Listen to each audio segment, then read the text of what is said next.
দর্শক, আপনাদের গোলাপ গাছ আছে বাড়িতে, গোলাপ গাছের চারা কিভাবে উৎপাদন করেন জানেন না। আজকে আপনাদের সামনে তুলে ধরবো এই যে কাটিংয়ের মাধ্যমে গোলাপ সহ অনেকগুলো গাছের কলম চারা আপনারা কিভাবে তৈরি করতে পারেন। দর্শক, এই যে আপনারা দেখছেন, এই যে এখানে একটি সুদৃশ গাছের কাটিং বসানো হয়েছে।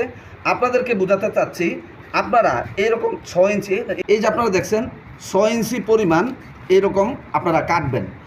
এমনভাবে কাটবেন যেখানে এই যে এই ডালটা কাটলেন, ডালটার এক মাথা গোল করে কেটে দিবেন, আর এক মাথা তেসরা করে কেটে দিবেন।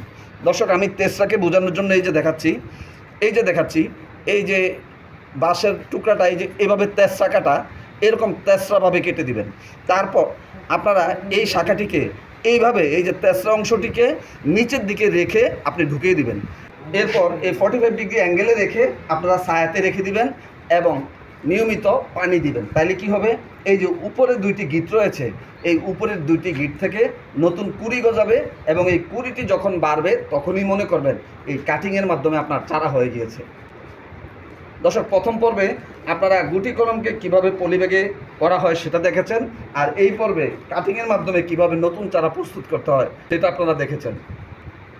মনিরুজ্জামান সফল ফেসবুক আইডি, কৃষিতে বিশ্ব ফেসবুক পেজ এবং কৃষিতে বিশ্ব ইউটিউব চ্যানেলটি সাবস্ক্রাইব করে এরকম নিত্য নতুন তথ্যগুলো আপনারা দেখে উপকৃত হবেন, এমনটাই প্রত্যাশা জানিয়ে শেষ করছি।